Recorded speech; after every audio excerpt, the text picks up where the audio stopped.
Start. परिच्छेद.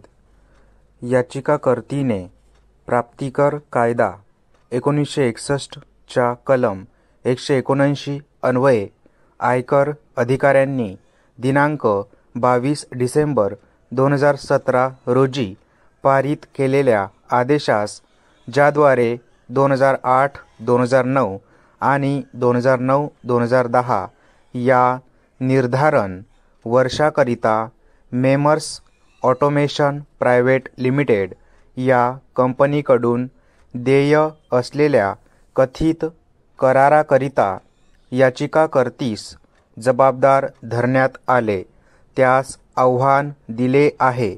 प्रस्तुत याचिकेमध्ये प्राप्तिकर विभाग मुंबई येथील प्रधान आयुक्त यांच्या कायद्याच्या कलम 264 अन्वये पुनरीक्षण याचिका फेटाळण्याच्या दिनांक 18 मार्च 2019 रोजीच्या आदेशाला सुद्धा आव्हान देण्यात आले आहे. थोडक्यात नमूद केलेली महत्त्वाची वस्तुस्थिती खालीलप्रमाणे आहे. परिच्छेद.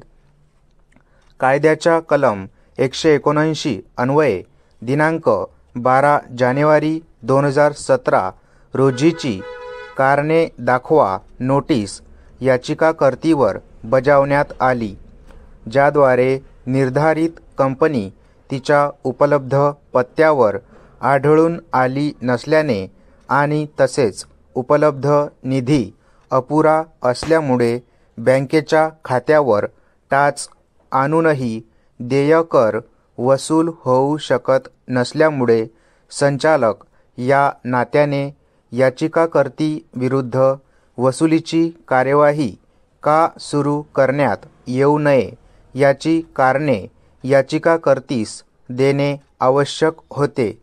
अशा प्रकारे रुपये 1404.42 लाख एवढी रक्कम याचिकाकर्तीकडून वसूल करण्याची मागणी केली होती.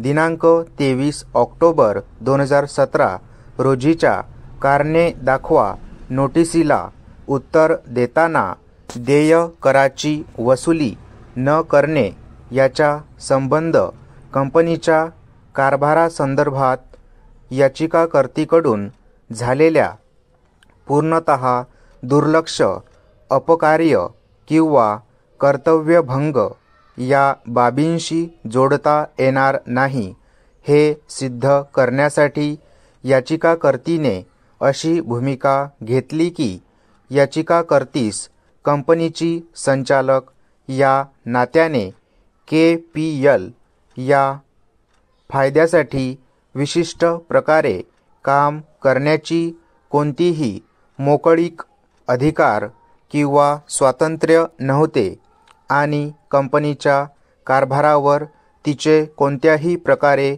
नियंत्रण नव्हते, असे नमूद करण्यात आले की याचिकाकर्तीस स्वतंत्रपणे एखाद्या धनादेशावर स्वाक्षरी करण्याचे, कंपनीच्या वतीने एखादा निर्णय घेण्याचे कोणतेही अधिकार नव्हते किंवा KPLने याचिकाकर्तीस आपले कर्तव्य पार पाडण्यासाठी कोणतेही कार्यात्मक नियंत्रण अथवा अवकाश दिले नव्हते.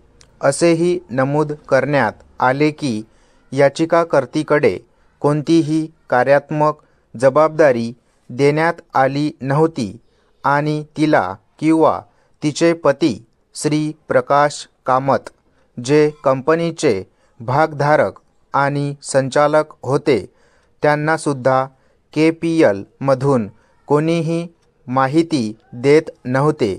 परिच्छेद.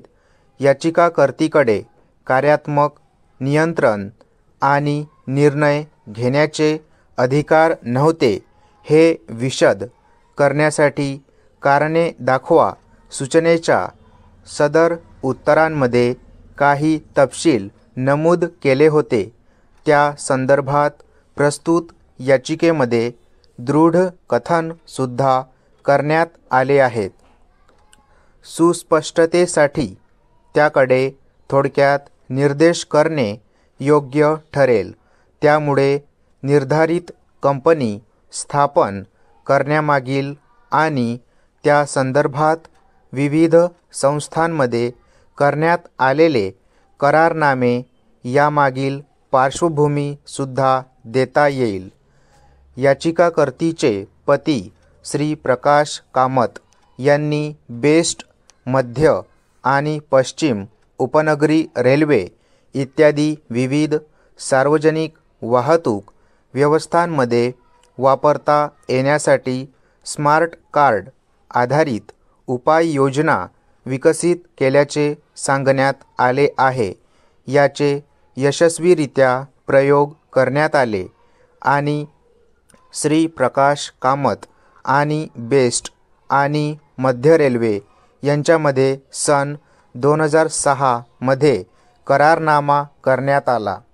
श्री प्रकाश कामत याचिकाकर्ती KFI आणि KPL या सदर कंपनीमध्ये दिनांक 21 जून 2006 रोजी संयुक्त उपक्रम करारनामा दिनांक 21 जून 2006 रोजी तारणपत्र आणि जून 2006 मध्ये रद्द न करता येण्याजोगे मुखत्यारपत्र करण्यात आले. याचिकाकर्तीतर्फे विद्वान वकील श्री मिस्त्री यांनी संयुक्त उपक्रम करारनाम्यामधील काही खंडाकडे निर्देश केला. असे सांगण्यात आले की अनुच्छेद 7 मधील खंड 7 नुसार JVC या लेखापरीक्षक हे गुंतवणूकदाराने म्हणजेच JVC मधील 50% भाग KFI धारण करीत आहे तोपर्यंत बहुसंख्या भागधारक संचालकांनी नामनिर्देशित करणे आणि मंडळांनी नियुक्त करणे आवश्यक आहे. अनुच्छेद 7 मधील खंड 7 असे दर्शवितो की JVC मधील अंतर्गत लेखापरीक्षक हे गुंतवणूकदारांनी नामनिर्देशित करणे आवश्यक आहे. अनुच्छेद 8 मधील खंड 8 कडे हे दर्शविण्यासाठी निर्देश करण्यात आला की ज्या अधिकारांचा वापर JVC ने केला असता आणि ज्या बाबी JVC ने केल्या असत्या अशा सर्व अधिकारांचा वापर मंडळाने करण्याकरिता आणि अशा सर्व बाबी मंडळाने पार पाडण्याकरिता JVC चे व्यवस्थापक मंडळाकडे निहित करावयाचे होते. मंडळाच्या सर्वाधिक संख्येमध्ये 8 संचालक होते ज्यापैकी 6 KFI चे होते.